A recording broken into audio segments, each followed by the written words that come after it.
everyone. The story that I want to read today is called Train to Somewhere by Eve Bunting, illustrated by Ronald Himmler. This is historical fiction, and it's one of my favorite stories. It sometimes makes me cry a little, so if you notice me getting choked up at the end, just ignore me. Train to Somewhere. And there's a note at the beginning of the book that tells you what in this story is real historical fact and what is made up. It says, from the mid-1850s till the late 1920s, an estimated 100,000 homeless children were sent by train from New York City to small towns and farms in the Midwest. Charles Loring Brace of the Children's Aid Society hoped to place them with caring families. Some of the children did well, some did not. Some exchanged one kind of misery for another. Some found security and even love. This is the story of 14 orphan children going west, dreaming of a better life. The orphan train itself was real. The route it takes and the place names in this story are fictional. The town of Somewhere exists only on the map of the author's imagination. Train to Somewhere. This is our train, Marianne, Miss Randolph says, and Nora clutches at my hand. A conductor comes along the platform. Are these the orphans, ma'am? He asks. Miss Randolph stands very straight. 14 of them. We put on a special coach for you at the back, the conductor says.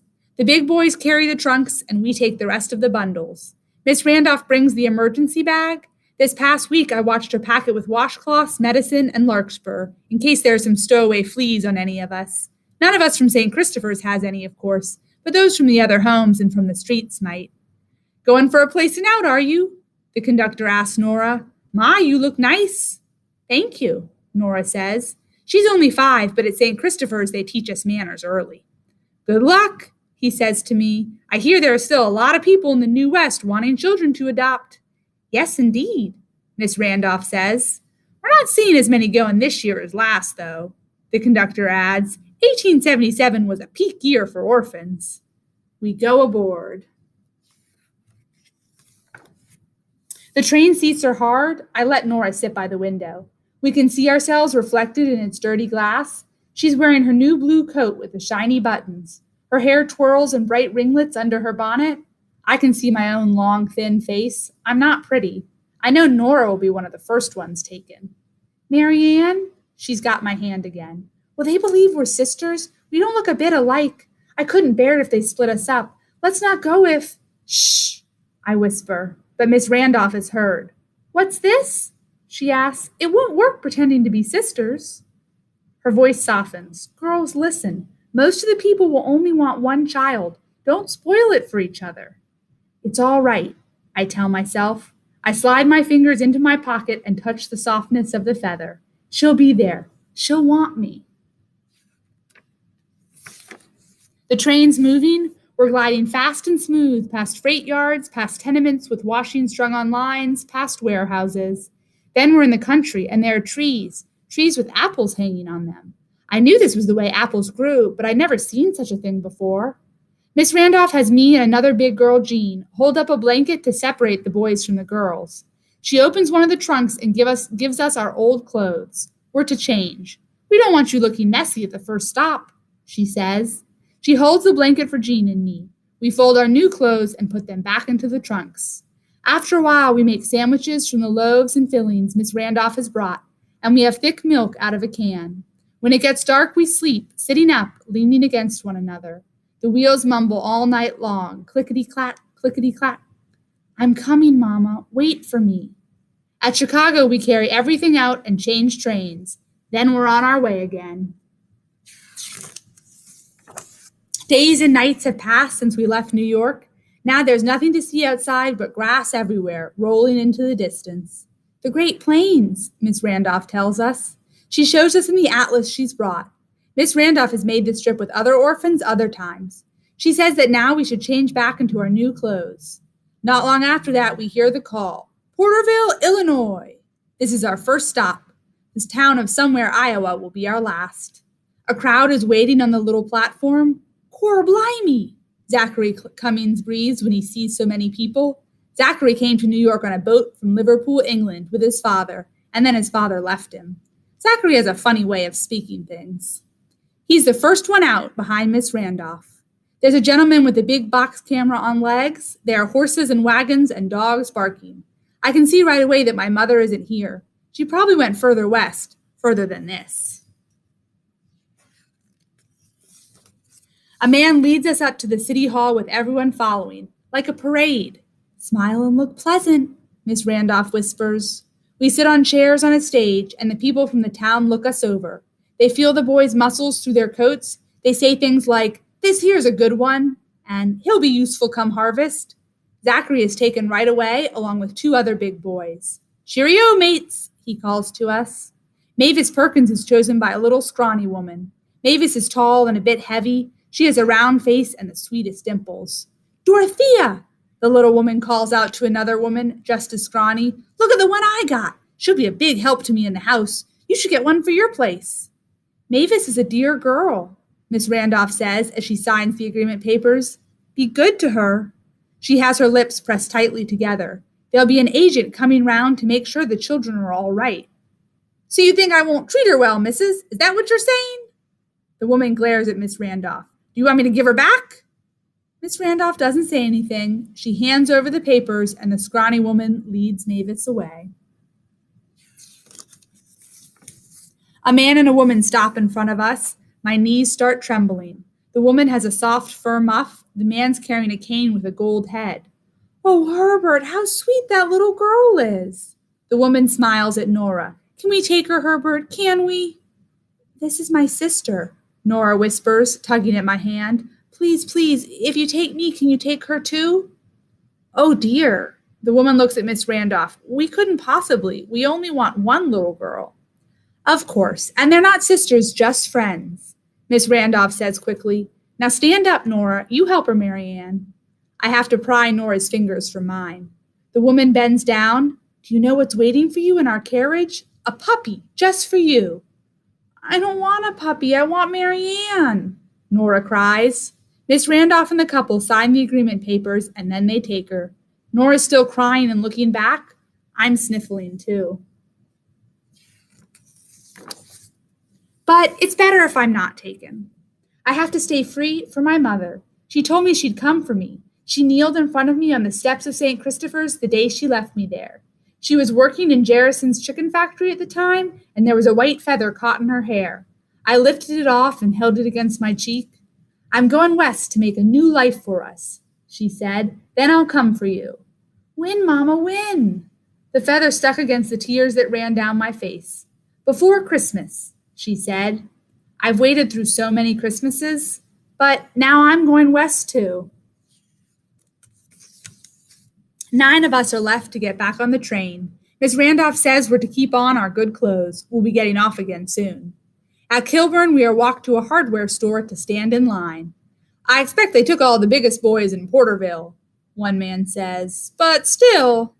Eddie Hartz, who is only 7, is taken.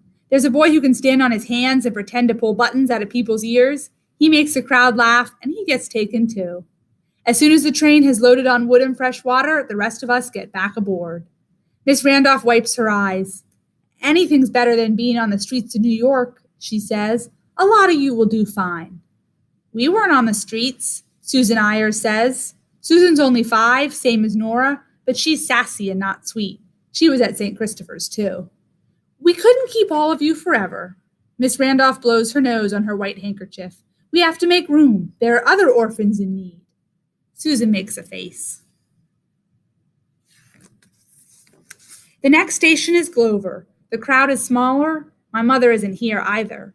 Where is she? She must know I might be on this train. The story was in all the newspapers, Miss Randolph said. Orphans from St. Christopher's among those riding the rails. Children in need of homes. The papers listed every stop. I was sure my mother would be at one of them. "Wait, Mama, wait. I'm coming." Night after night at St. Christopher's, I'd send my thoughts to her across the darkness and the distance. "You don't even have to come get me, Mama. I'm coming to you." But where is she? At Glover, they line us up along the railway track. Susan's pouting and whining. She says her new boots hurt her feet. There's a nice-looking man and woman at the front of the crowd. Susan stops pouting. She smiles and holds up her arms. "Mama, Papa," she begs. The woman clutches at her heart. James, she's calling out to us. The man scoops Susan into his arms. We'll take her, he says. Can I have a puppy? Susan asks. The man smiles. I'll just bet you can, honey. A boy who has eyeglasses tied on with a string is taken too, and two other boys. There's not much left to pick from, a woman says in a bad-tempered way. Next time we'll have to ride in as far as Porterville. I have a terrible hurt inside of me. My mother didn't want me. It looks like nobody wants me. It's not that I'm hoping to be placed because my mother could be at the very next stop. But what if she isn't? The three of us who are left get back on the train with Miss Randolph. She gives us ginger snaps and milk from the can she got in Glover. The milk is sweet. We can't be down in the dumps, children, she says. Let's sing. She begins, Jesus loves me, but nobody joins in. She sings alone through 3 verses. We're such a long way from Nora. I wonder if her puppy has a name. If somebody takes me, I'll ask if we can go visit her. She's like my sister, I'll say. Memorial, the conductor calls. There are 4 people waiting at the station. None of them is my mother. I stumble out with a girl named Amy and the one named Dorothy. We sneak glances at one another. We're wondering which of us looks best. They're not pretty either. The taste of the sweet milk is still in my throat, and it's making me sick. One couple takes both Amy and Dorothy. 2 for the price of 1, the man jokes, though of course there is no price. Marianne is very good with children, Miss Randolph tells the other couple. There's a sort of begging in her voice as she clutches the last agreement form, the one for me. My missus looks after our little one, the man grumps. We just came to look, the woman says, but she takes an apple from her bag and gives it to me. Have this, child. Thank you. I bend my head over the apple. It is blurry through my tears. The train whistles blowing. Miss Randolph and I get on. There's only 1 stop left, I know. 1. Miss Randolph says I should eat my apple. She says she has a washcloth in case my hands get sticky.